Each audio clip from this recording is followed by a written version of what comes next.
Mesdames et messieurs, bonsoir. Merci à tous d'être venus. Nous remercions les équipes du Yellow Jack et du Black Cat de nous avoir accompagnés dans l'organisation de ce débat en nous fournissant des micros dont l'obtention semblait manifestement compromise.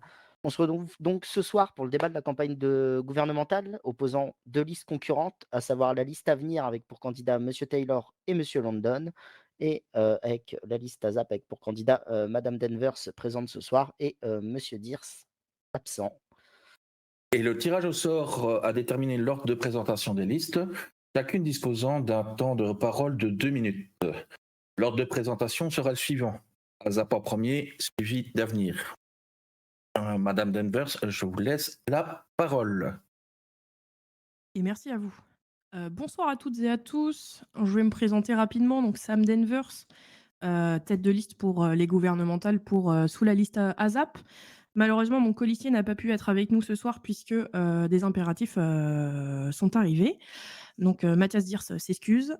Pour présenter rapidement, donc comme j'ai pu le dire plusieurs fois, j'étais jusqu'on va dire dans les dernières années dans les services publics, donc je connais assez bien et ayant déjà été au gouvernement, je crois connaître, je pense au moins tout début, la gestion et comment réagir dans un gouvernement.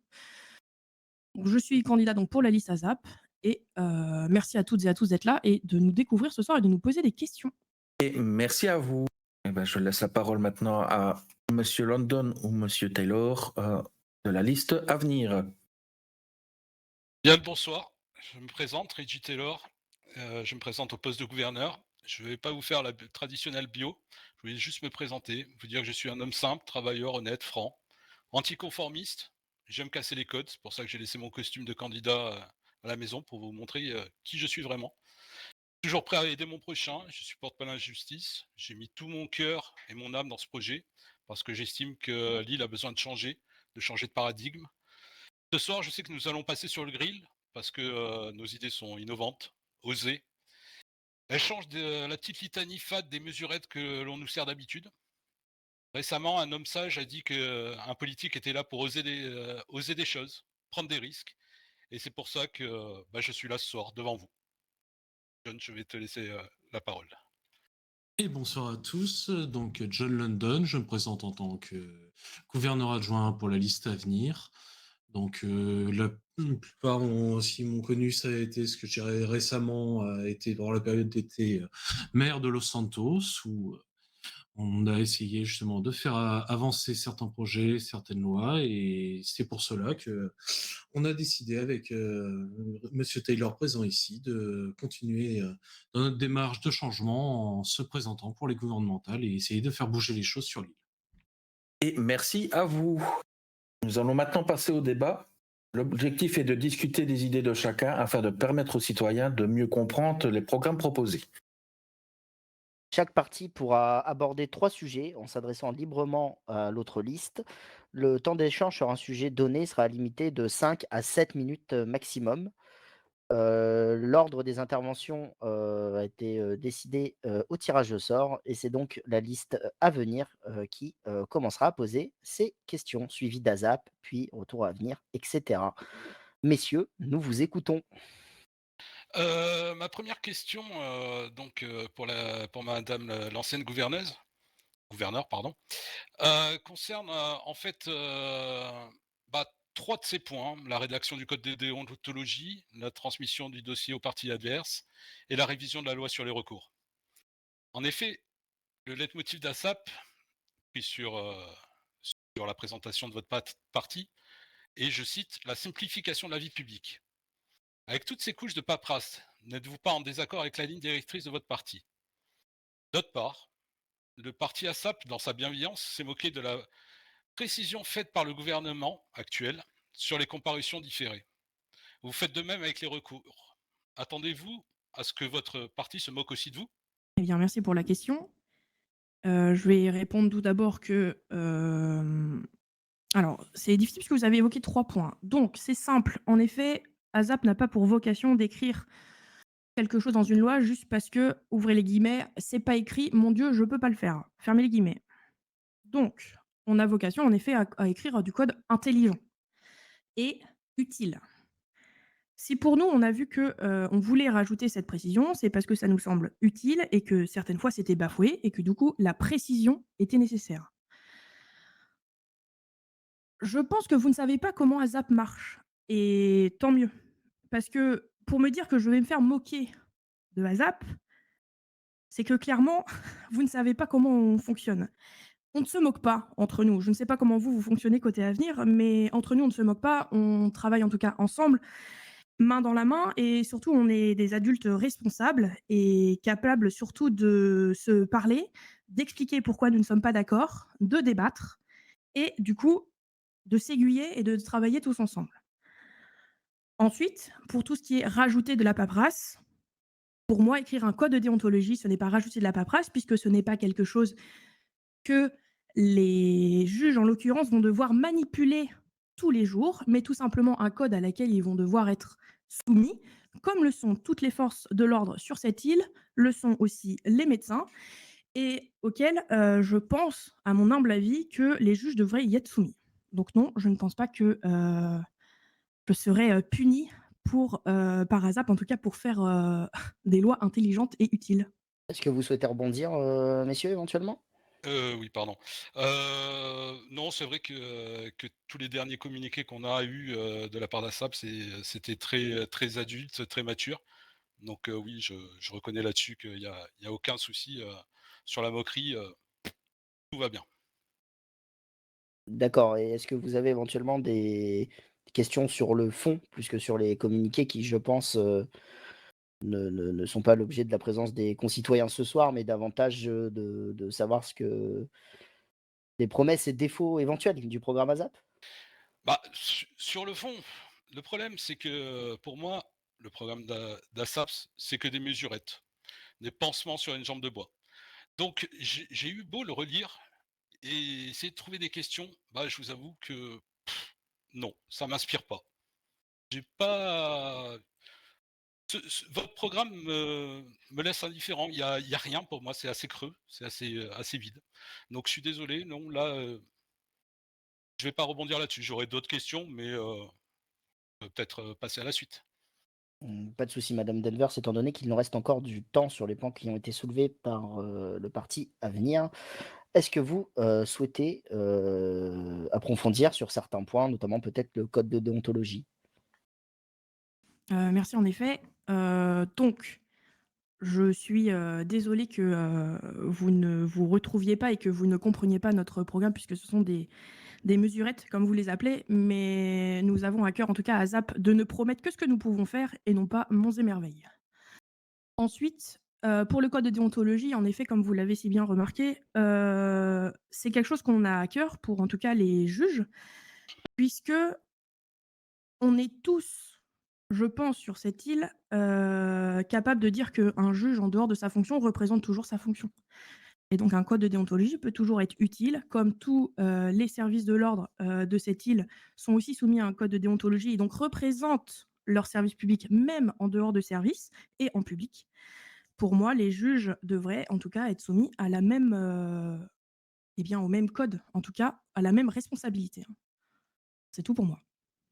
D'accord, je me permets d'approfondir une dernière fois sur ce point. Est-ce que ce code de déontologie serait public? Alors en effet, une fois qu'il sera rédigé donc par, le gouvernement et l'assemblée, puisque ce sont eux techniquement les si on peut les appeler les supérieurs hiérarchiques des, juges et en concertation évidemment avec les juges, nous allons évidemment le présenter aux juges eux-mêmes qui puissent nous faire un retour et ensuite la version finalisée sera donnée à la population pour qu'ils sachent, excusez-moi, exactement, ce à quoi les juges sont, restreints et ou soumis. Pour avenir, est-ce que la réponse est suffisante de votre côté? Le temps est Oui, presque oui, oui, oui, on imparti. peut passer à la suite. Eh ben parfait, merci beaucoup. Et donc, je laisse Madame Denvers poser la question à la liste à venir. Alors je vais pas commencer par une question, mais plutôt par une précision que, il m'a été, enfin vous aviez évoqué liste à venir, juste avant, qui est transmission du dossier à l'avocat. J'aimerais éclaircir ce point parce qu'il m'a été, remonté que pendant ma campagne cette semaine, le point était pas extrêmement clair sur le programme. Donc je voudrais l'éclaircir. Si vous S'agissant, Madame Dever, je suis désolé, je vous coupe, s'agissant d'éclaircissement par rapport à la question non, précédente, il c'est faut plus, voilà. ils l'ont évoqué, du coup, je veux en parler dans mon point, de D'accord, présentation de mon pas de programme. souci, pas de souci, Madame Dever, allez-y. Pardon. Du coup, prenons par exemple, vous êtes sous, enquête parce que quelqu'un a porté contre vous. Est-ce qu'il ne serait pas utile que votre avocat, qui est la personne qui va vous défendre, ne découvre pas l'ensemble du dossier le jour de la comparution? Il serait quand même plus simple pour un avocat de pouvoir défendre son dossier quand il a, de manière, avant, on va dire, excusez-moi, j'ai perdu mes mots, avant une audition et avant une comparution, pardon, qu'il puisse avoir le dossier pour pouvoir constituer une défense efficace pour son client.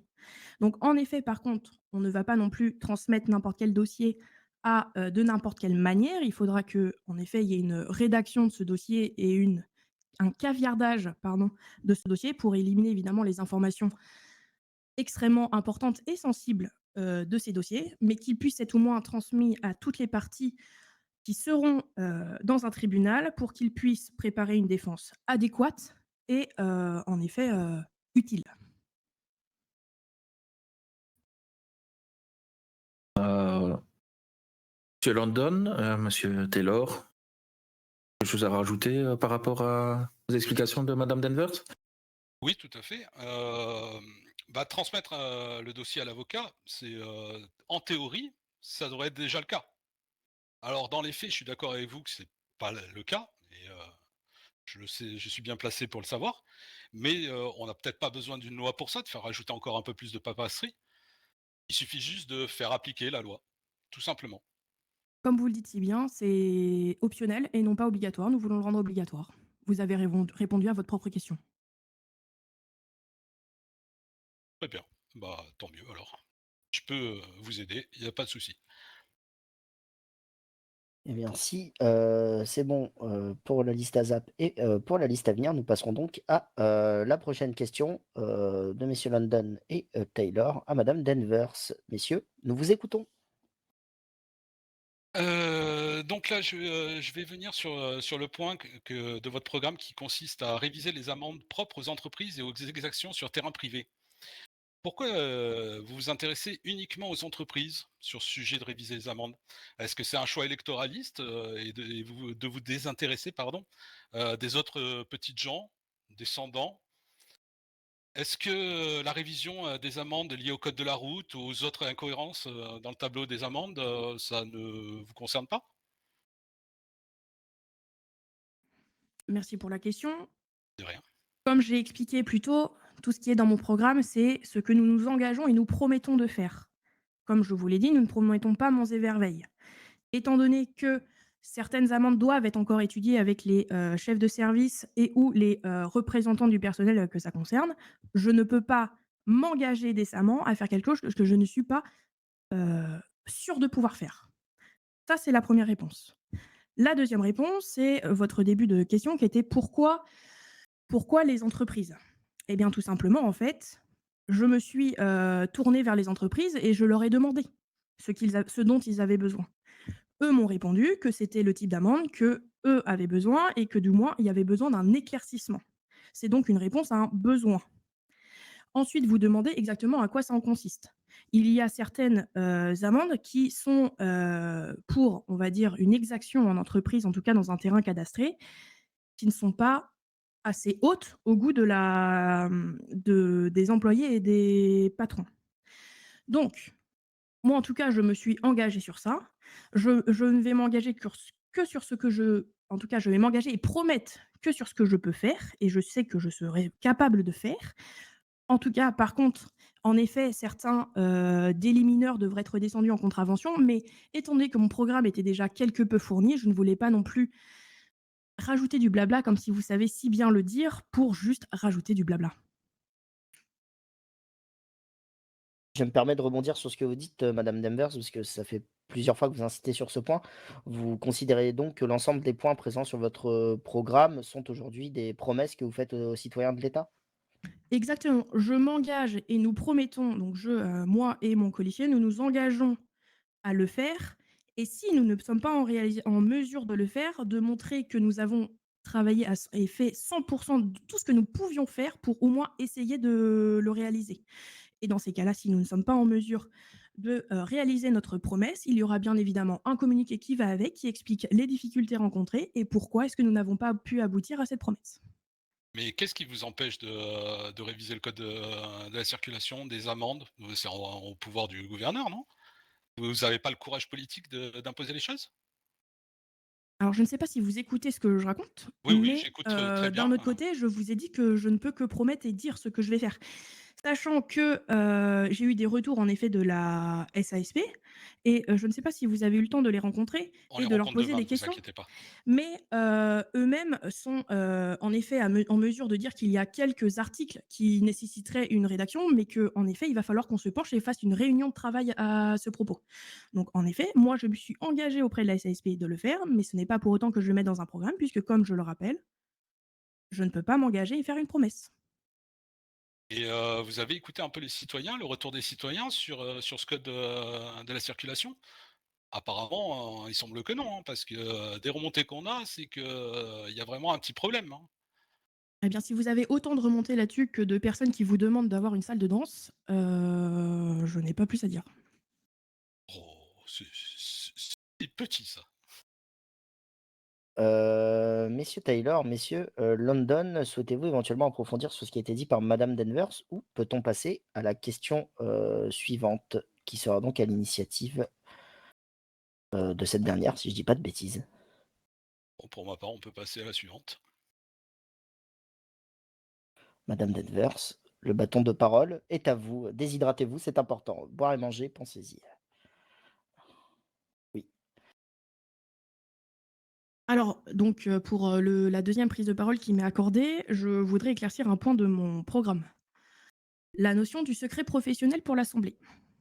Il m'a été posé des questions puisque certaines personnes, un peu, tombaient des nues en ne sachant que, l'assemblée, actuellement n'avait pas le pouvoir ou tout du moins la capacité de discuter entre eux d'affaires qui les de prérogat en tout cas des prérogatives qui leur étaient assignées.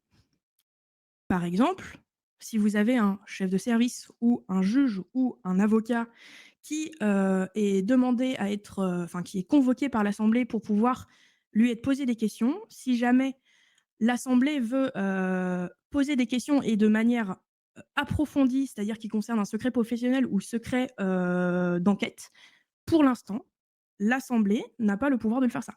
Les seules réponses qui pourront leur être, offertes en échange, c'est: «Je n'ai pas le droit d'en parler puisqu'une enquête est en cours» ou «Je suis sous, secret professionnel». Attention, ça ne veut pas dire non plus que le secret professionnel, qui, par exemple, subsiste entre un avocat et son client devra être bafoué. Ce n'est pas du tout ce que je dis. Je dis juste que pour la prérogative de l'assemblée de pouvoir poser des questions qui, normalement, sous secret d'enquête. Donc en tout cas, c'est quelque chose qu'on veut permettre, en fait, que tout simplement l'assemblée puisse faire son travail dans de bonnes conditions et avec les bons moyens et qu'il puisse surtout poser des questions et y être répondu. Puisque l'assemblée est le contre-pouvoir du gouvernement et du coup doit pouvoir demander des comptes et les juges, avocats et chefs de service enfin surtout les juges doivent pouvoir rendre des comptes à cette assemblée et du coup leur donner le moyen, les outils et la capacité en tout cas de pouvoir le faire, il me semble à mon avis que c'est important.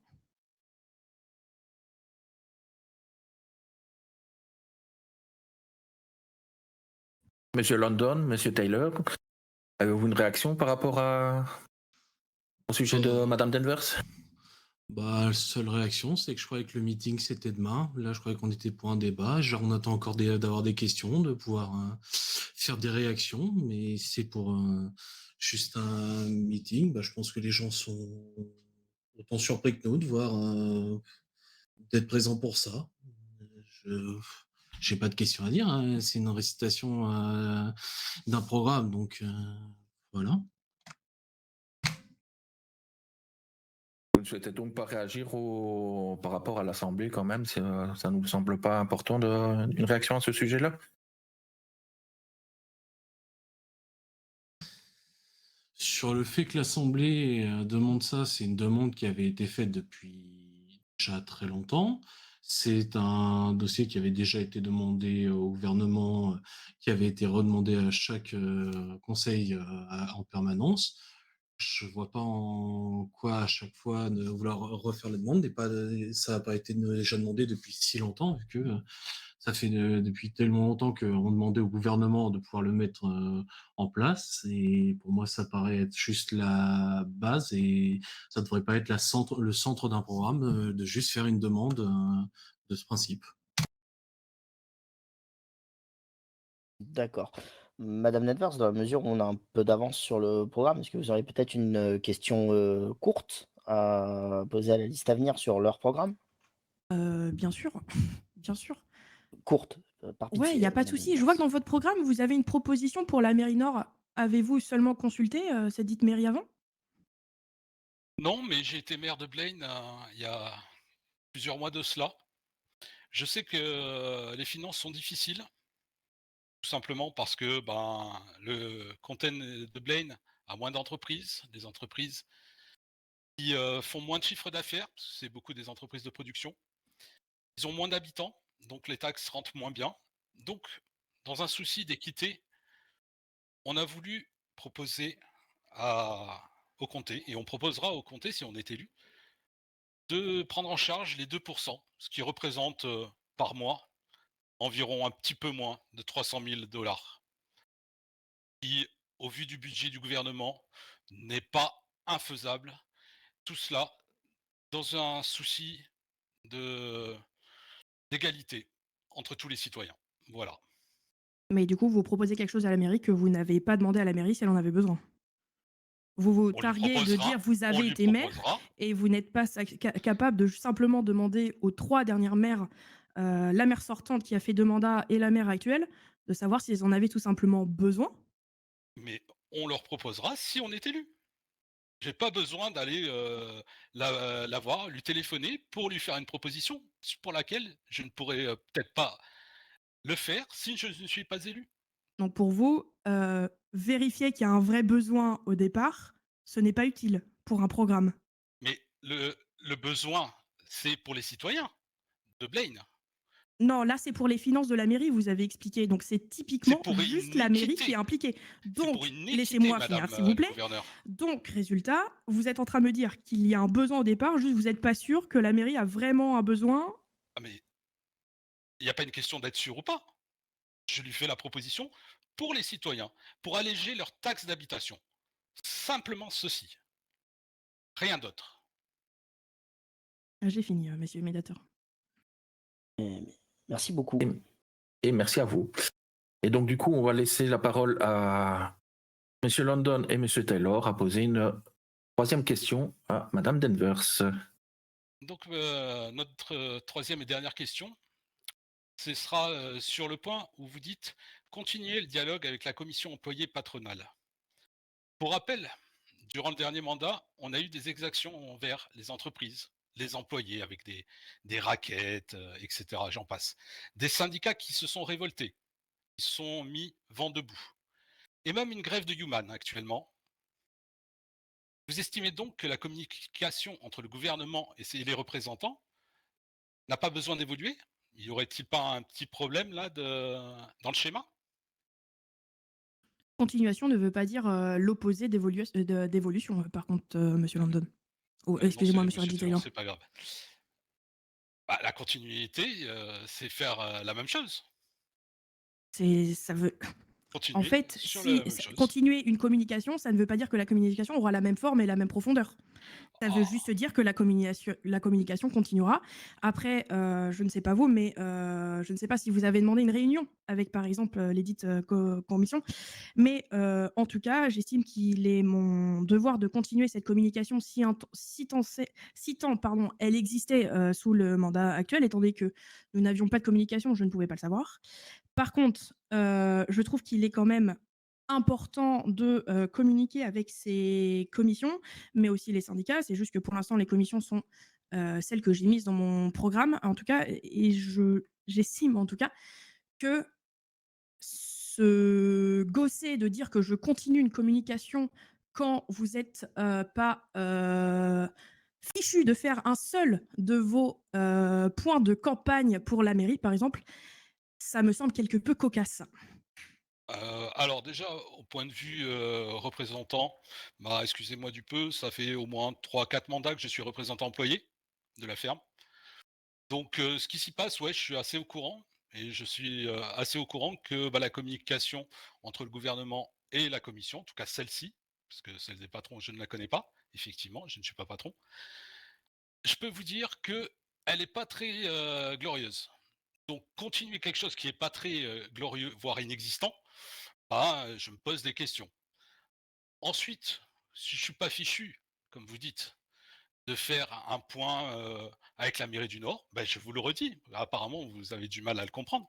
Je parlais Je de ne monsieur ferai Landon, sur la mairie du Sud, pardon, excusez-moi, ah, j'ai fait un amalgame. Je parlais de ah, monsieur Landon bah, qui n'a pas fait une seule ligne du coup. je vais lui donner, le micro.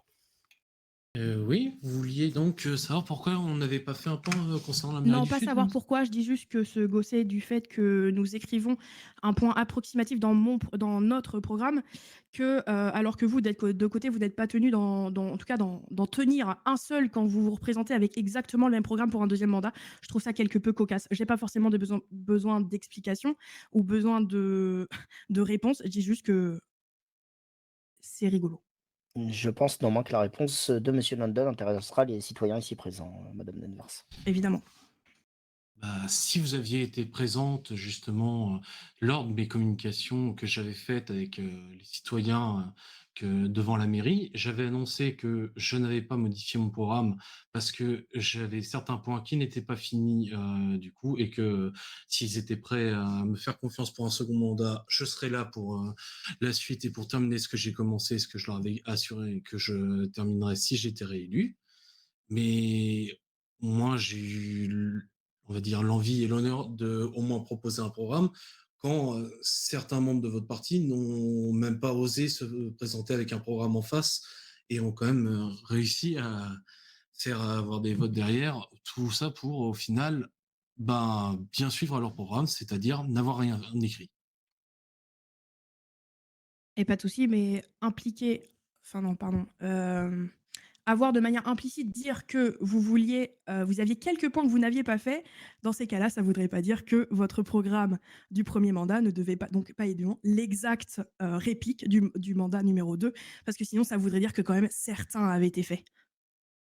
Je tiens néanmoins à rappeler, excusez-moi monsieur London, avant toute réponse de votre part, que ce débat concerne bien les campagnes gouvernementales actuelles et pas les, campagnes C'est pour ça que je municipales, voulais en Pas de finir souci, toutes mes là-dessus. excuses. précédentes. Surtout pour un programme qui n'était pas identique, donc c'est pour Je ça ne qu'on va en finir là. Voilà, je ne pense pas que ça ait la peine d'épiloguer.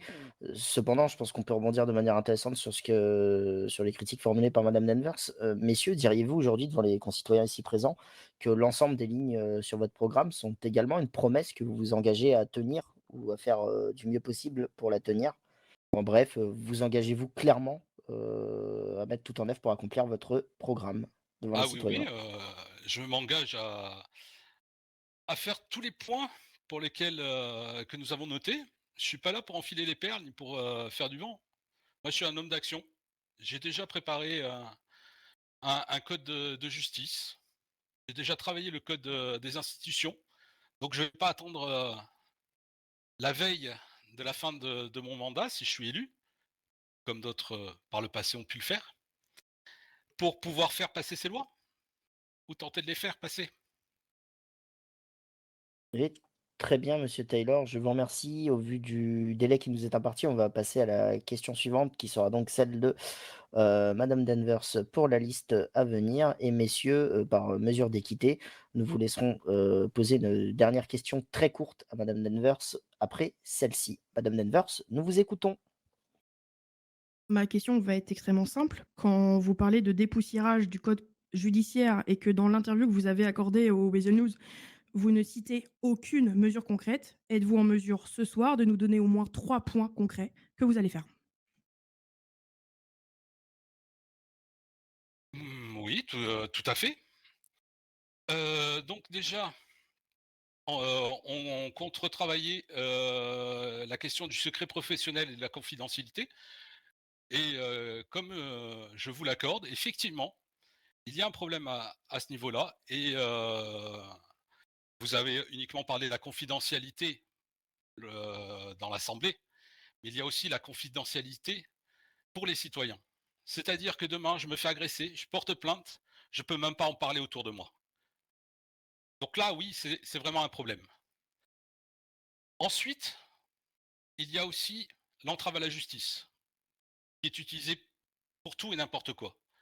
En tant qu'avocat, j'ai déjà eu un chef de service, bon, qui n'est plus en poste, hein, rassurez-vous, qui a utilisé cet argument envers mon client et moi-même dans le cas où nous contestions la sanction qu'il avait décidé d'infliger à mon client. Et enfin, je compte aussi modifier le temps de procédure, alors pas d'enquête, mais de procédure, de validation des dossiers, etc., pour que les défenses ont enfin la possibilité d'utiliser le recours auquel elle a droit. Parce que plus d'une fois, nous nous sommes retrouvés le jour J, prescription des faits, avec l'impossibilité de déposer un recours, alors que nous avions un recours motivé. Et d'ailleurs, à ce propos-là, comme vous vous êtes gossé, enfin vous non, mais en tout cas le parti ASAP, des précisions sur les comparutions différées, je trouve que faire aussi des précisions sur cela, eh ben, c'est aussi jouer, je sais pas moi, dans un bac à sable. Je pense qu'il y a une différence entre dire qu'une comparution différée est plus tard et de dire que motivé ne veut pas dire seulement motivé par des sentiments, mais par des preuves et des faits.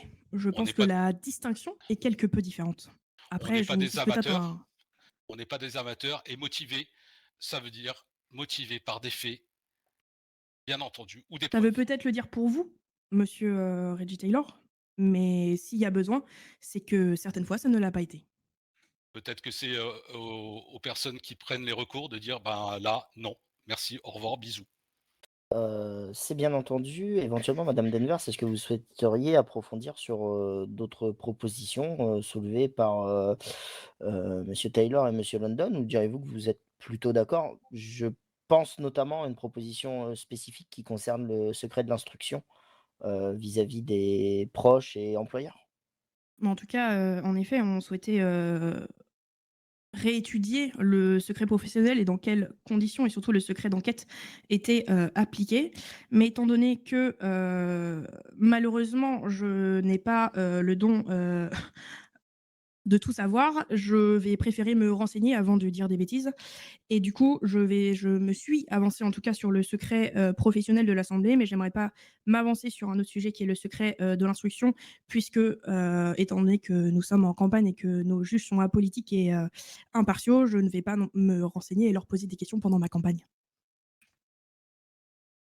C'est bien noté, monsieur London. Monsieur Taylor, souhaitez-vous ajouter, quelque chose? Non, ça ira, merci. Bien, pas de souci. Dans un souci d'équité, nous vous laisserons donc poser une dernière question, courte à, madame Danvers sur un point de son programme. Merci beaucoup. Ah, disons que je préfère laisser la parole aux citoyens pour poser leurs questions. Je n'ai pas d'autres questions à poser à Madame Denvers. Eh bien, il n'y a pas de souci.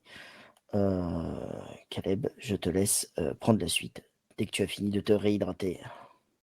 Eh bien, merci aux candidats. Nous allons faire une brève interruption de quelques secondes. Nous allons maintenant passer aux questions citoyennes. J'invite les personnes souhaitant poser la question à s'approcher près de l'estrade, près des marches, afin qu'on puisse leur donner un micro et qu'ils puissent venir poser leurs questions. Merci à vous. Madame Turner, nous vous écoutons. Et bonjour. Du coup, j'aurais 3 questions pour, la liste à venir, dont les 2 premières qui sont liées. Notamment, au sujet des mandats de 3 mois pour les chefs de service. Dans votre interview au Weasel News, vous avez justifié, cette idée sous prétexte, donc je cite: «De permettre une gestion dynamique et responsable». Vous me dites si c'est pas correct. Est-ce que votre idée de gestion dynamique, consiste à faire tourner les chefs de service comme des chaises musicales, au risque, peut-être de créer une instabilité? Ou est-ce que votre but, est clairement, affiché et de favoriser l'opportunisme déguisé, pour remplacer des chefs de service que vous n'aimez pas, par exemple? Non, bien entendu, ce n'est absolument pas ça. c'est biaiser totalement notre projet. C'est uniquement pour offrir des perspectives d'évolution de carrière à des agents, créer du dynamisme, de l'émulation au sein du service, éviter que les services stagnent par l'usure du temps, hein, c'est tout à fait normal, ronronne, que ça tombe dans une routine. Après, on n'est pas non plus des fous furieux. On a entendu les inquiétudes et on a oublié, enfin oublié, non, on n'a pas précisé lors de l'interview que ça nous paraît évident, mais c'est pour ça qu'on ne l'a pas précisé, que le remplaçant devra être obligatoirement issu de la direction ou de l'état-major du service ou son équivalent géographique. Bien entendu, nous n'allons pas laisser les clés d'un service quelconque à n'importe qui, à un fermier, par exemple, au hasard, ou quelqu'un de chez Run, au hasard aussi, hein. Donc voilà. Donc du coup, selon vous, 3 mois pour mettre en place des projets ou instaurer, des politiques en interne, ce qui honnêtement, selon moi, peut paraître, quand même, relativement court. Je dans le passé, on a déjà vu des promesses et des projets qui se concrétisaient pas, en 1 mois et demi, n'est-ce pas, monsieur London? Est-ce que donc 3 mois seront, suffisants pour vous? Alors déjà à préciser que ces mandats sont renouvelables à l'infini et après ça sera la décision du maire ou du gouverneur qui gère son service de décider si oui ou non elle décide au bout de 3 mois de s'en séparer. Elle peut très bien s'en servir justement en mise à l'épreuve pour donner une deuxième période de 3 mois pour voir si le service évolue, s'il est efficace. Et sinon, ça peut permettre, si jamais il y a un problème avec le service en place, d'avoir un moyen efficace et réactif pour gérer le problème avant que ça s'aggrave et qu'on se retrouve avec un service au complet à devoir reconstruire, ce qui prendrait des mois et des mois. D'accord, merci pour, votre réponse et ma troisième et dernière question, après je passe le micro. Au sujet de la révision du CETA. Donc vous souhaitez, réviser le CETA via un groupe de travail, sous prétexte, encore dans votre, communiqué, enfin dans l'interview, que, ça manquait de communication entre les employés présents sur le terrain et les administrations. Donc en plus de dire que les représentants les représentants patrons et employés font mal leur travail, est-ce que vous pouvez nous garantir des actions concrètes d'ores et déjà? Ou est-ce que c'est votre façon de pas agir et de faire semblant? Histoire que ça n'est pas une simple, que ça ne se soit pas, une simple réunion sans conséquence? Alors, je vous rassure, les représentants, en tout cas employés, font ce qu'ils ont à faire. Et pour être à la commission, je peux vous le certifier. Ensuite, pourquoi on veut créer ce dialogue? Mais en fait, c'est plus qu'un dialogue, c'est un dialogue social. En fait, on veut réunir les différentes parties pour que elles dépoussièrent ce CETA, pour qu'elles voient s'il y a des améliorations à apporter. Peut-être qu'il n'y en aura pas, peut-être qu'il y en aura. Peut-être que de la discussion jaillira des bonnes idées. En tout cas, on sera là pour organiser cela, pour fluidifier cela. Et on sera là aussi pour cadrer les choses. Donc Alors, pardon. je ne vous promets pas que quelque chose sortira du CETA. Je veux juste que les gens se mettent autour de la table et discutent. Dernièrement, nous avons eu un employé qui se demandait pourquoi, lorsqu'il se faisait braquer, il n'y avait pas de compensation. Bon, bah ça, je lui ai dit, bah, il faut s'adresser à ton représentant et il fera remonter cela et ce sera des négociations, des discussions. Voilà, Donc c'est ça vous que je... attendez que vous attendez à ce que ce soit les gens qui vous donnent des idées, pour modifier le CETA? Mais c'est pas une question d'attendre d'avoir des idées. Je pense que notre programme est assez fourni en idées pour bien vous douter que on n'est pas à court d'idées. Mais bon, Ah je l'avais pas vu, pardon. c'est juste qu'il faut, de la discussion sociale. C'est pas au gouvernement de, disons, de se mettre au milieu. Enfin, oui, on se met au milieu pour organiser la chose, mais c'est aux différents partenaires sociaux de discuter entre eux. OK, merci Et pour votre réponse. c'est, bien noté, messieurs. Merci beaucoup, madame Turner. Je vous laisse rendre, le micro, à monsieur Bauer, s'il vous plaît. Et nous accueillons donc, maintenant maître Spencer pour, la question suivante. Maître, nous vous écoutons. Bonsoir, messieurs, dames. Je poserai 3 questions au parti à venir. La première, j'ai entendu les questions de Madame Hazel et quelque chose me taraude. Vous parlez de mandat pour les responsables des services publics. Vous ne gérez aujourd'hui, si je ne dis pas de bêtises, que 2 services publics. Du coup, je parle du gouvernement, hein, bien évidemment. Du coup, est-ce que vous êtes allé vous renseigner auprès des mairies déjà établies ou d'anciens maires pour savoir si votre idée était viable? Est-ce que vous êtes allé voir, ne serait-ce que le chef de vos services, donc de vos futurs services si vous êtes gouverneur, c'est-à-dire des pompiers et de la SASP? Est-ce que vous en avez discuté avec eux?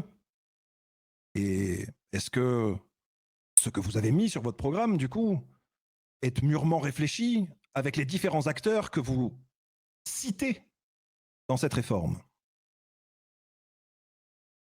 Alors, déjà, tout d'abord, j'ai été maire de Blaine. Monsieur London a été maire de Los Santos. Donc, oui, nous avons l'expérience de mandat de maire. Ensuite, nous avons rencontré effectivement les pompiers il y a quelques jours. Nous rencontrerons demain la SASP. Mais nous avons des idées et nous voulons les faire avancer. Après, effectivement, on en discutera si nous sommes élus plus avant. Mais en tout cas, voilà sur quoi ce que l'on veut faire. Et on le fera. Alors, on pourra aménager les choses, créer des garde-fous supplémentaires à leur demande. Mais pourquoi aller leur prendre du temps, de l'énergie, avant qu'on soit élu? Ça n'a pas un grand intérêt. Nous préférons les laisser sur le terrain où ils sont utiles pour la population. Alors, j'entends votre réponse. Je vais juste divaguer sur, ou plutôt continuer sur cette question, et je poserai mes 2 questions ensuite, mes 2 autres questions. Vous me dites que vous ne voulez pas les déranger. Cependant, excusez-moi, mais est-ce qu'il n'aurait pas été plus judicieux de mettre dans votre mandat des choses dont vous êtes sûr que vous allez pouvoir les mettre en œuvre? Je ne dis pas que vous ne pourrez pas les mettre en œuvre, mais je pense que chaque chose en son temps. Ne pas mettre la charrue avant les bœufs est une bonne chose. C'est-à-dire que mon idée aurait été plutôt, et ça reste la mienne, mais ça reste ma vision des choses, aurait été plutôt de garder cette réforme que vous avez, de la garder en tête, et une fois au gouvernement, de pouvoir aller en discuter avec les différents chefs de parti, les différentes mairies, enfin les différents chefs de services, les différentes mairies, et de voir avec eux si c'est viable et compagnie. Puisque là, excusez-moi, mais encore une fois, vous parlez à la place des chefs de service du LSPD, du BCSO, du LSES, du BCES, mais je le répète comme je l'avais déjà dit il y a quelques mois, ce n'est pas à vous de gérer ça. C'est aux mairies. C'est à eux de se poser la question. C'est à eux de venir vers vous, peut-être pour en parler, mais c'est à eux de se poser la question. Bref. Ma deuxième question est un peu tient un peu la première question, ou plutôt la forme de cette question. Vous parlez beaucoup de justice, messieurs, même énormément. Vous êtes avocat, monsieur Taylor, ou vous étiez avocat du moins, mais je crois que vous l'êtes encore, Je maître suis Taylor. toujours avocat, oui. Exactement. On s'était rencontrés il n'y a pas si longtemps que ça. Oui, oui, je me souviens. Mais je me pose une question, monsieur Taylor. Êtes-vous allé voir tous les acteurs de la justice pour parler de ce dont vous voulez changer, de ce dont vous voulez améliorer sur la justice? Les avocats, les procureurs, les juges. Vous allez me dire encore que vous ne voulez pas leur faire perdre de temps, mais un petit coup de téléphone, un SMS. Est-ce que vous l'avez fait? Parce que si vous l'avez fait, en tout cas, moi, je n'ai pas reçu de SMS ni de coup de téléphone de votre parti. Par contre, il y a un autre parti qui s'est empressé de me questionner ou de questionner mon associé Maître Mourin, ou peut-être même d'autres avocats, justement sur la justice, pour savoir ce qui pourrait être bénéfique à la justice et la protection de nos citoyens. quelque part, ça m'étonne pas qu'il vous ait appelé. Mais bon, bref, n'épilongons pas sur ce sujet. Je vous rappelle juste un petit point, maître Spencer, c'est que en dehors des campagnes, on ne peut pas parler. Comment voulez-vous aller voir, et ça aussi, ça fait partie des choses à modifier sur cette île, comment voulez-vous aller voir des acteurs et leur proposer des idées, un programme, sans après être accusé, comme ça c'est vu dans le passé, d'avoir fait campagne avant? Donc, vos leçons de morale, je vous remercie, mais très peu pour moi. Très bien. Mais leçon de morale, ce n'est pas une leçon de morale. Mais excusez-moi, hein, poser des questions n'est pas forcément faire une campagne. S'intéresser, s'intéresser à la vie politique, à la vie de la justice, à la vie des services, comme je l'ai dit tout à l'heure, ce n'est pas forcément faire campagne. Vous n'êtes pas obligé de parler de votre programme. Vous pouvez juste vous intéresser et savoir ce qui ne va pas, ce qui va, et en prendre des conclusions, et peut-être justement mettre ces conclusions dans un programme. Donc non, je ne suis pas en train de vous juger ou de faire quoi que ce soit comme vous le pensez. Je suis juste en train de m'interroger sur est-ce que vous avez discuté avec des personnes. Bref, passons. Messieurs, pour des questions de timing, il faudra aller vite sur Allez, la je fais troisième ma question, dernière- s'il vous plaît. Je fais ma dernière question, excusez-moi. C'est pour Monsieur London. Euh, excusez-moi, mais vous avez évoqué le terme de présence à Madame Danvers. Du coup, je vous poserai une unique question, Monsieur London. Est-ce que vous nous ferez l'honneur de nous faire part de votre présence lors de votre mandat, si vous êtes donc élu, contrairement à votre ancien mandat de maire, Monsieur London? Alors, ça me fait un petit peu rire d'entendre ça, mais alors oui, je ferai l'honneur, comme vous le dites si bien, d'être présent, mais si vous étiez un minimum intéressé à la mairie pendant mon mandat, ce que j'en doute, vous sauriez que par semaine, pour plusieurs personnes qui en ont fait les calculs, j'étais en moyenne entre 40 et 45 heures de présence par semaine. Sauf que oui, la mairie était pas tout le temps ouverte parce que bah j'étais en rendez-vous avec mes chefs de service, comme où on pouvait me voir régulièrement aussi au LSES, en train de discuter, que ce soit avec les médecins, avec ma direction, ou même avec les patients, ou alors ou à aller en supérette. Parce que pour moi, être maire, c'est pas être enfermé dans un bureau à la mairie et attendre.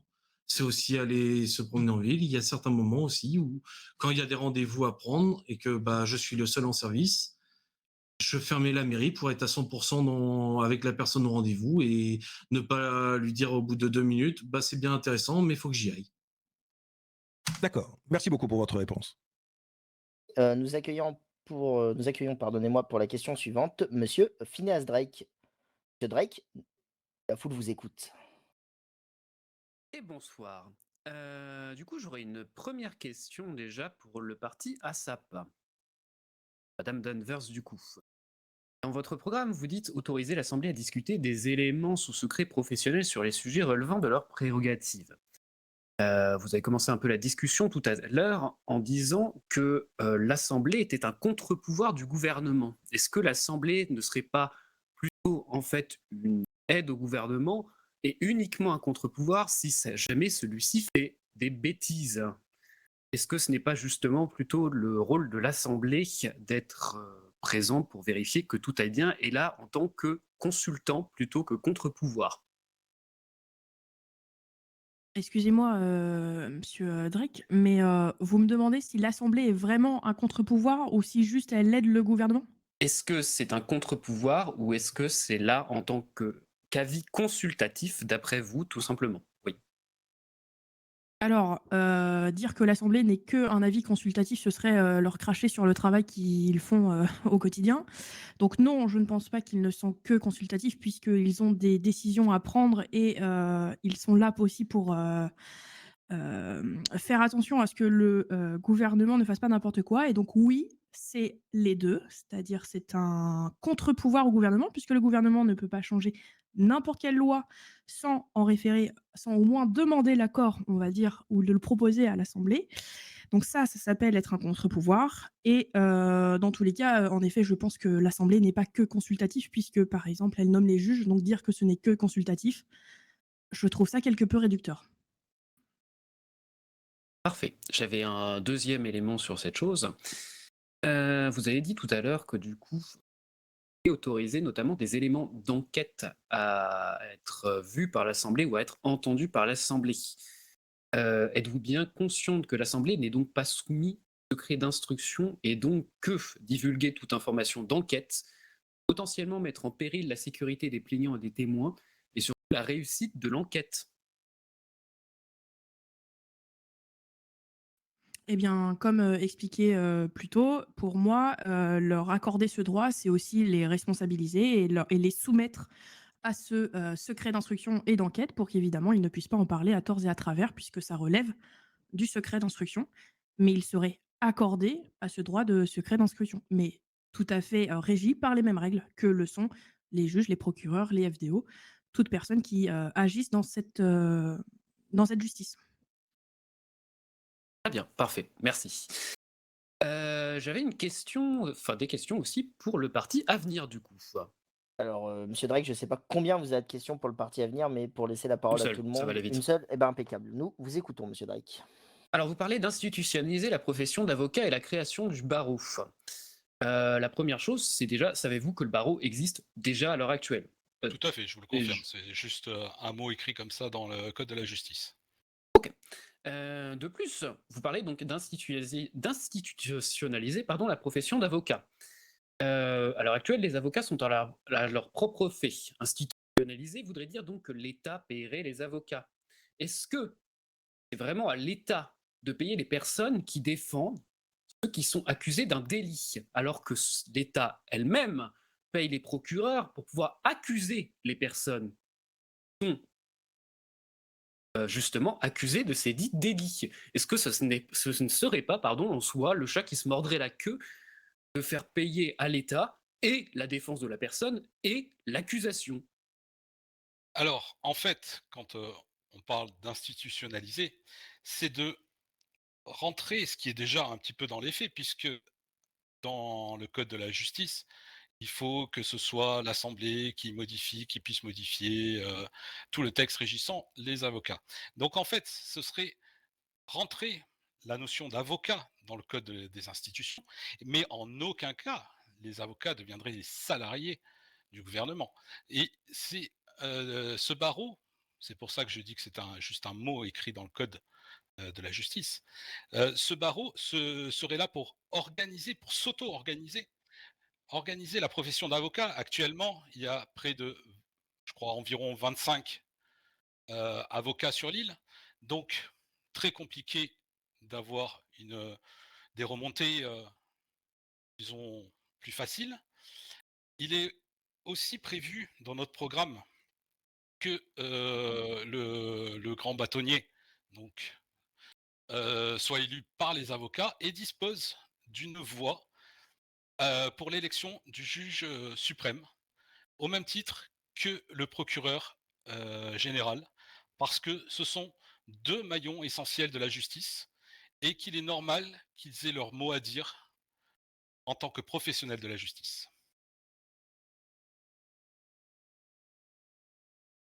Vous parlez du coup que les avocats de base un endroit où communiquer. Comme je disais, ils ont déjà des canaux pour pouvoir communiquer, y compris pour communiquer avec les procureurs à l'heure actuelle. Sachez-le, ça Ah, bah, existe, je le il sais y a très bien. déjà. Je les Mais utilise. On a essayé de faire quand le gouvernement actuel a essayé de faire une réunion avocats, j'ai activé un peu les canaux pour que les différents avocats puissent être représentés. Et à ma connaissance, cette réunion n'a jamais eu lieu. de Donc base, c'est assez compliqué de faire bouger les avocats d'un seul homme. Donc avoir une institution qui permette cela, ça peut aider. encore faudrait-il qu'ils en aient potentiellement l'envie, parce que chacun représente ses propres intérêts. Mais bref, voilà, c'était tout pour mes questions. Merci, monsieur Je me Drake. permettrai de rebondir aujourd'hui, enfin, maintenant, excusez-moi, sur ce que disait monsieur Taylor, mais même maître Taylor, puisque vous parlez ici en votre qualité d'avocat, mais ne pensez-vous pas aujourd'hui qu'il serait possible de créer des structures centralisant les intérêts aussi fustiles divers et variés des avocats sans passer nécessairement par une loi gouvernementale? Ah, on ne peut pas toucher au statut des avocats sans passer par l'Assemblée. Donc, autant les faire basculer dans les institutions où ils ont toute leur place avec les juges et les procureurs, puisque ce sont 3 éléments de notre justice. D'accord. Je vous remercie pour cette réponse, maître Taylor. Mais de rien. Et nous accueillons maintenant monsieur Reynolds. Monsieur, hop, impeccable. Monsieur Reynolds, nous vous écoutons. Et bonsoir, en tant que président du syndicat des polices de Blinkouti, ancien shérif, j'aurais une question pour le parti à venir. Sur les termes de performance et d'efficacité sur les services publics pour ce changement de tous les 3 mois. Vous parlez de performance et d'efficacité, monsieur London, sur les au vu de votre efficacité à la mairie sud lors de votre mandat, malgré vos 45 heures par semaine, est-ce que vous êtes à même de répondre à cette question et de nous dire pourquoi vous serez à même de faire pour juger un chef de service de police, par exemple, qui a un travail très compliqué dans notre ville, notamment au sud, le commissaire a beaucoup de travail et le shérif aussi. J'ai à aucun moment dit qu'il faisait un travail désastreux, que ce soit pour tous. Pour le commissaire, malheureusement, je ne peux pas vraiment vous en dire bien plus, que pendant mon mandat, je n'ai pu le voir que sa présence que 4 fois au vu des périodes de vacances. Son commandant 5 fois, donc le service, je le gérais avec les lieutenants. Pour ça là-dessus. Pour ma manière de gérer la mairie, si je me souviens bien de mémoire, tout ce que je vois, c'est qu'arrivé à mon début de mandat, j'ai subi la grève de mon prédécesseur au niveau des forces de police. Qu'après ça, quand il y avait une demande de la part des forces de l'ordre, j'ai toujours répondu présent pour les aider. Pour les services de santé, on était sur un service qui, au début de mon mandat, était à moitié moins de son nombre d'employés et qui s'est fini à la fin de mandat avec quasiment l'intégralité du service au complet. Donc, vous le voyez comme un échec, bien à vous, mais pour un premier mandat qui s'est démarré avec beaucoup de complexité, je trouve qu'on aurait pu avoir bien pire. Très bien. Brasser du vent, pour vous, il y a pire. Très bien, merci à vous. J'ai que c'était brasser du vent, libre à vous.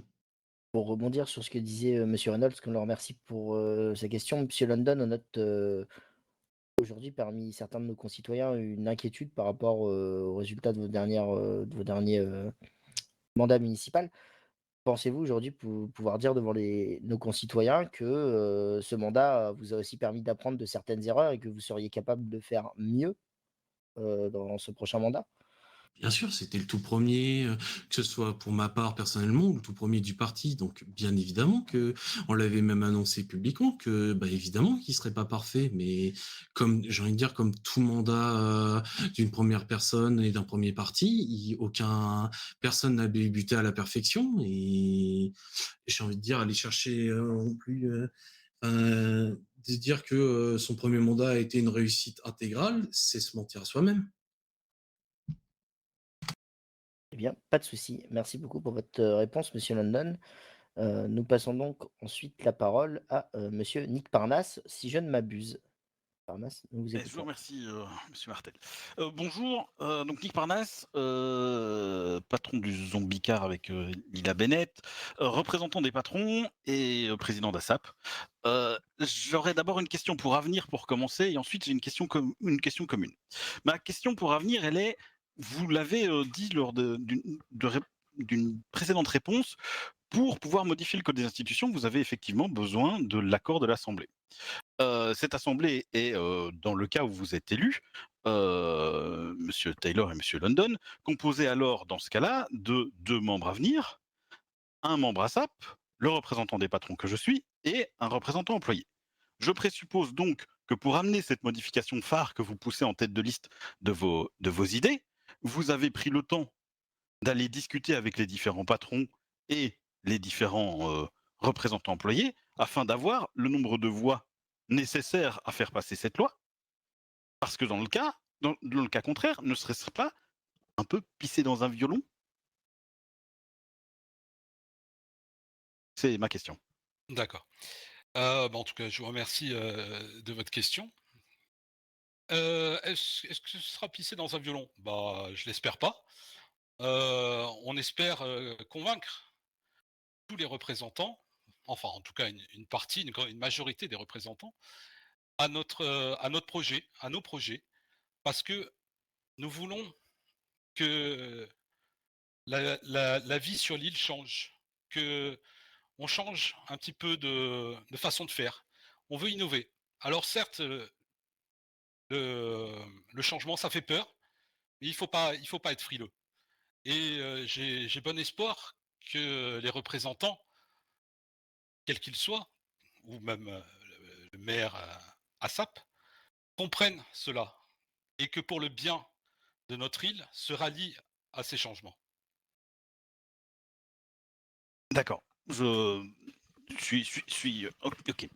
Ça répond en fait à ma question et ça démontre un peu le sentiment, en tout cas que moi j'ai par rapport à votre programme, c'est que c'est un programme sur lequel vous avez posé des idées, dans lequel même nécessairement tout votre parti n'est pas nécessairement au courant de vos idées, mais l'idée elle est juste de mettre des choses sur un papier pour pouvoir après les amener. C'est un peu dommage de ne pas avoir quelque chose qui est déjà faisable. Mais en parlant de déjà faisable, moi j'ai une question phare qui était une question qui a réellement posé un vrai problème en début de mandat de Madame Byrne-Mera et de Madame Lurquet, c'est-à-dire qu'elles ont mis 6 semaines pour écrire une politique de santé et de sécurité. Madame Danvers, Monsieur Taylor, Monsieur London, pouvez-vous nous donner les 3 points de chaque politique de santé et de sécurité, de votre politique de santé et de sécurité, que vous prévoyez de mettre, quelque chose de concret, de factuel et que vous pouvez, entre guillemets, attester pour samedi prochain dans une semaine. Merci. Si je peux me permettre de commencer. Oui, oui, allez-y. Alors, pour la politique de santé, en accord avec ceux que j'ai pu rencontrer, en tout cas au BCES et au LSES, il me semble que faire une priorisation de la formation rapide et efficace et du recrutement on va dire de la masse salariale des agents publics qui y travaillent, je pense que ce sont quelque chose qui devrait être, en tout cas, ce sont des choses, excusez-moi, qui devraient être dans la politique de santé. Ainsi que le travail qui est déjà, mais continuer le travail entre les deux services de santé. Pour la politique de sécurité, eh bien, une politique de sécurité se doit d'être organique et évoluer en fonction des remontées du terrain, puisque nous devons avoir des réunions extrêmement fréquentes avec les chefs de service pour être capable, en tout cas, de la faire évoluer. Ceci étant dit, pour ma part, je pense que alors, excusez-moi, mais les points phares d'une politique de sécurité donc doit évoluer, étant donné que je n'ai pas pu parler en leur qualité de chef de service avec les 2 services actuels. Je ne sais pas exactement, actuellement, sur le terrain, quel est le problème prioritaire que rencontrent les forces de l'ordre. Mais ce que je peux ajouter, en tout cas, c'est que pour moi, en tout cas, la priorisation de la bonne santé des employés d'entreprise et tout du moins des exactions sur terrain d'entreprise devrait être une priorité et que tout ce qui va être relié aux prises d'otages sur force de l'ordre devrait aussi être une priorité de la politique de sécurité. Je me permets de rebondir, Madame Danvers, sur ce que vous avez dit avant de redonner la parole à Monsieur Taylor et London. Vous parlez d'une politique de sécurité organique qui nécessite donc des rencontres fréquentes avec les chefs de service. Aujourd'hui, quelle fréquence souhaiteriez-vous organiser ces rencontres avec les chefs de service, si tant est qu'elles soient définies? Les rencontres avec les chefs de service, j'espère pouvoir, en tout cas c'est mon but et mon envie, de pouvoir qu'elles soient bi-hebdomadaires, en tout cas avec les chefs de service, que ce soit FDO ou chefs de service des pompiers et médecins. C'est bien noté, Monsieur Taylor, Monsieur London, nous vous écoutons. Donc pour notre part, en termes de politique de sécurité, nous voulons accentuer la protection envers les citoyens. Tous les citoyens, pas seulement ceux qui travaillent en entreprise, ou lorsqu'ils travaillent en entreprise plutôt, mais vraiment, ça doit être la priorité de nos forces de l'ordre. C'est-à-dire que s'il y a un problème sur le bord de la route, qu'une voiture de police passe, il faut qu'elle s'arrête, voir si tout va bien. C'est déjà le cas, mais il faut faire encore mieux. Ensuite, nous souhaitons mettre l'accent sur les enquêtes, et notamment les enquêtes sur les armes. Trop de tirs, trop d'agressions à main armée, trop d'homicides, d'agressions. Donc nous voulons que nos forces de l'ordre enquêtent sur ces différentes filières pour retirer les armes de nos rues. Et enfin, pour la politique de santé, je vais passer le micro à John. Donc, pour la politique de santé, sur les points sur lesquels on voulait travailler, c'était donc effectivement un point important qui était la communication entre les deux services, car on l'a remarqué encore il n'y a pas si longtemps que il y a encore des gros problèmes de communication sur que ce soit sur leur nombre d'effectifs qui seraient disponibles les uns pour les autres, ou même des informations cruciales qui pourraient leur permettre de faire un gain de temps et d'efficacité dans leur travail. Donc, ça serait pour avoir accentuer encore plus cette communication interservice, et surtout accentuer aussi le fait d'apprendre sur le terrain directement et de ne pas faire de théorique, on va dire, comme on a trop eu il n'y a pas si longtemps, et il fallait attendre que des médecins restent enfermés à l'hôpital pendant des semaines et des semaines avant de pouvoir être aptes à pouvoir sortir d'un hôpital et pouvoir soigner des médecins en extérieur. C'est bien Merci. noté. Je souhaiterais également du coup rebondir sur ce que monsieur Taylor a dit à propos de la, politique de sécurité. Vous dites qu'il y a aujourd'hui trop d'armes à feu en circulation et de crimes, relatifs à la circulation de ces armes à feu. Disposez-vous de statistiques, vous permettant d'attester, une hausse des crimes relatifs aux armes à feu? Ou, considérez-vous que tout crime est de trop et qu'il, faudrait par conséquent une tolérance zéro, au regard, des crimes impliquant, des armes à feu? De toute manière, un crime, c'est déjà trop. Ça c'est une certitude. Après, quant à avoir des statistiques, on a déjà du mal à avoir des remontées des jugements. Donc vous imaginez bien qu'avoir des chiffres, c'est compliqué. Par contre, ce que l'on a, et je vous en remercie, c'est le Weasel. Et le Weasel, bah, nous fait remonter qu'il y a beaucoup d'agressions à main armée, de d'armes, enfin, de braquage, et cetera. Donc, bah, voilà les statistiques que nous avons, en tout cas notre possession. D'accord, madame Denvers, éventuellement quelque chose à ajouter, sur, Ce que vient de dire monsieur, sur Reggie ce que vient de Taylor, dire, monsieur oui. Taylor? Êtes-vous au courant que agression à main armée ne veut pas dire, arme à feu? Oui, bien entendu, mais je sous-entendais, agression à main armée avec arme à feu, bien entendu. C'est mon propos, je parle des armes à feu, donc Du coup, bien quand le entendu. Weasel News reporte d'une agression à main armée, que vous prenez comme argent comptant, êtes-vous sûr qu'il y a une arme à feu? Bah, en tout cas, c'est précisé et puis, de toute façon, une agression reste une agression. Alors certes, c'est peut-être pas avec une arme à feu, c'est peut-être avec une arme blanche ou un objet détourné de son utilisation, mais c'est déjà trop.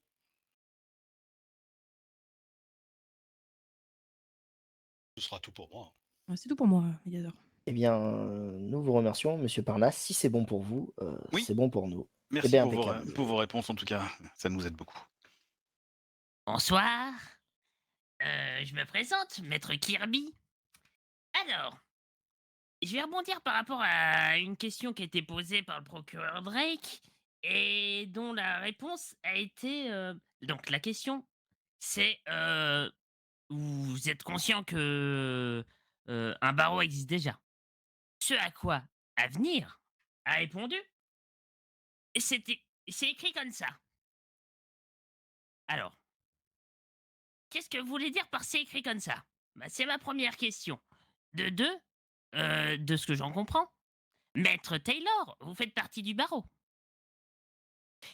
C'est peut-être écrit comme ça, mais cet article 6, pour être plus précis, l'article 6.2 barreau de San Andreas, écrit dans le code judiciaire, c'est ce qui vous permet d'exercer, Maître Taylor. C'est peut-être écrit comme ça, mais sans ça, vous pouvez pas vous nourrir. Alors comment ça, c'est écrit comme ça? Pouvez-vous nous répondre, s'il vous plaît? Je vous remercie. Alors, déjà, je me nourris pas de mon métier d'avocat, je nourris de mon métier de fermier. Ensuite, quand je dis que c'est écrit comme ça, c'est-à-dire que, il y a marqué juste: «Le terme avocat définit une personne rattachée au barreau de Sant Andreas. Point. Il n'y a aucune organisation de ce barreau». C'est en ça que je dis: «C'est juste écrit comme ça». Il n'y a que très peu de bon, il y a les articles sur l'adhésion, le serment, et cetera, la révocation. Mais moi, quand je parle d'un barreau, c'est un vrai barreau, c'est-à-dire une organisation qui représente la profession, qui défendent la profession. Là, c'est complètement l'anarchie. On se croirait pas au Far West, mais on n'en est pas loin. 25 avocats sur l'île, comment voulez-vous organiser quelque chose? C'est impossible. C'est en ça. Et en plus, en créant ce barreau, comme je l'ai dit précédemment, nous donnons une voix pour l'élection des juges, du juge suprême, pardon, à ce représentant des avocats que je nomme bâtonnier, par simplicité, ainsi que, comme je l'ai dit aussi précédemment, au procureur général. J'espère avoir répondu à votre question, maître Kirby. Très bien, vous n'avez pas répondu au procureur général, mais au procureur. Je vous remercie. Ce sera tout pour moi. Maître Kirby, pas d'autres questions? Y a-t-il, dans la foule Est-ce que je peux juste d'autres, répondre à ce qu'a dit monsieur, bien Reggie sûr Taylor? madame Danvers, bien sûr madame Pas de Allez-y, souci. Danvers, nous allez-y. vous écoutons. Vous dites qu'il n'y a rien pour représenter les avocats en tant qu'entité. Pourquoi vous n'avez pas fait un syndicat? Ça tombe bien. J'étais, pendant très peu de temps, président du seul syndicat des avocats et dont maître Moser était, précédemment, aussi, dans ce syndicat, enfin maître, pardon, le juge Moser avant qu'il prenne ses fonctions et malheureusement, je n'ai pas pu trouver de remplaçant, au juge Moser. Personne dans les avocats en tout cas syndiqué, n'a voulu reprendre le flambeau, donc la mort dans l'âme, j'ai été obligé de le fermer. Voilà. Mais du coup, pour vous, avoir une institutionnalisation qui représente tous les avocats, pour vous, c'est normal que, tout le monde soit mis sous la même coupe? Qu'en gros, vous avez des avocats que pour les parties civiles, que pour les, procès pénaux et cetera, le pénal, pour vous, tout le monde doit être sous la même coupe et tout le monde doit être rattaché à la même prise de décision? C'est Ah, normal pour vous que votre unicité, votre individualité soit complètement effacée? non, c'est, le bâtonnier, comme je l'appelle, sera élu par l'ensemble des avocats. Donc ce sera l'émanation, un peu comme, ici pour les élections gouvernementales, ce sera l'émanation de la volonté de l'ensemble des avocats. Mais tout nouvel avocat donc devra se soumettre au bâtonnier, à son Jusqu'à la avis? prochaine élection, tout comme un tout nouvel, arrivant devra se soumettre, aux desiderata entre guillemets, hein, je mets des grands guillemets, du gouvernement. Donc pour vous, ce que le bâtonnier va dire que, par exemple, ce qui est bon pour une partie de ses avocats qui vont gérer, par exemple, le pénal et qui ne pourrait ne pas être bon pour le civil, le bâtonnier le fera quand même?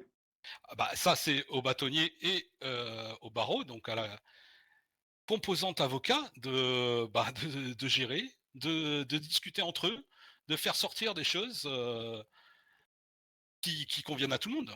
Le gouvernement n'est pas là pour, comme je vous l'ai dit précédemment, pour gérer les avocats. Il est là pour organiser une profession. J'ai plus de questions, médiateur. Eh bien, merci beaucoup. Si c'est bon pour tout le monde, maître Kirby, je vais vous inviter à, passer le micro à monsieur Bauer et nous accueillons donc, le citoyen suivant pour une prochaine question, à savoir monsieur, Neo Macbeth Lohan. Mesdames, bonsoir. Bon, Martel m'a déjà présenté, ceux qui ne connaissent pas, directeur Wizard News, actuel caméraman là sur ce débat.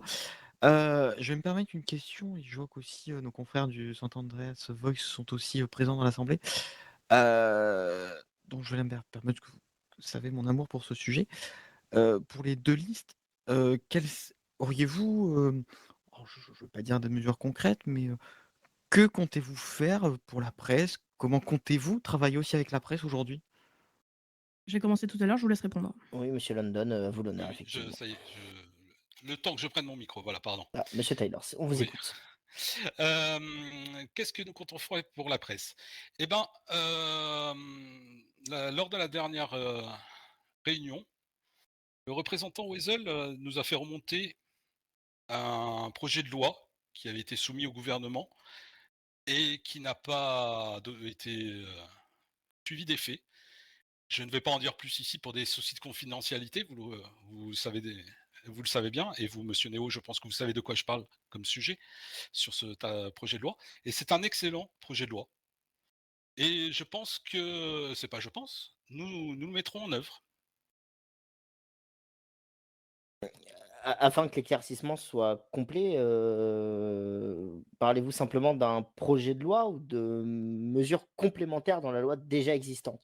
Parlez-vous je vais préciser ma question, parlez-vous d'une réécriture de l'ensemble des lois relatives à la liberté de la presse ou, simplement de rajout de modestes lignes sur des peines déjà existantes? Alors, modeste ligne, c'est déjà des lignes, quelles qu'elles soient. Donc, effectivement, rajouter ce dont nous a parlé le représentant du Weasel News. Mais après, nous sommes tout à fait ouverts et disposés à discuter avec l'ensemble de la presse pour voir quelles améliorations nous pouvons apporter.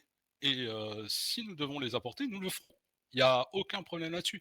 Vous savez à quel point je suis attaché, monsieur Néo, à la presse et surtout à la liberté de la presse. Hein, voilà. Donc, sachez que ce sujet est un sujet cher à mon cœur. Donc, il n'y a aucun problème là-dessus. Nous en discuterons avec un énorme plaisir. Eh bien, c'est bien noté, monsieur Taylor, madame Danvers, sans doute souhaitez-vous ajouter votre pierre à l'édifice de cette réponse? Nous vous En effet, écoutons. la question était en 2 parties. Tout d'abord, qu'est-ce qu'on allait faire pour les lois pour la presse et ensuite comment on allait, si on voulait, faire un partenariat avec le, Weasel News. Je vais commencer par la 2e partie si vous me le permettez. C'est assez simple, je me suis engagée à ce que, tout changement de loi ou, façon de faire au gouvernement ou tout simplement le travail du gouvernement sera, médiatisé. En tout cas, soit par un communiqué, personnel, provenant du, gouvernement, soit par une interview via les, journaux accrédités de notre île. Donc, en tout cas, c'est un engagement que nous avons pris, Mathias et moi, pour, pouvoir, discuter et avoir un partenariat et que surtout la population qui est ici présente et sur l'île puisse nous, demander des comptes via, l'opinion publique et surtout, les interviews et cetera que nous allons faire. Ça, c'est la première partie de la réponse. La deuxième partie de la réponse, c'est je n'ai appris que très récemment, l'existence de ce projet de loi qui avait donc, été fourni au gouvernement actuel. Malheureusement, je n'ai pas encore eu le temps de me plonger dedans puisque la campagne est arrivée que malheureusement, j'ai dû prioriser mon temps. Donc je ne peux pas dire si je vais ou pas implémenter cette loi. Par contre, monsieur, Neo Macbeth, vous êtes tout à fait, au courant de, les dernières contributions, du gouvernement vers le Weasel News datent de mon mandat à l'époque et donc résultat, je m'engage encore toujours, en tout cas pour la liberté de la presse et surtout la liberté de vos journalistes de pouvoir écrire ce qu'ils veulent, en tout cas sous votre direction et surtout et encore plus si jamais c'est contre nous puisque la population et vous, Weasel News et les autres journaux accrédités de cet État doivent nous demander des comptes.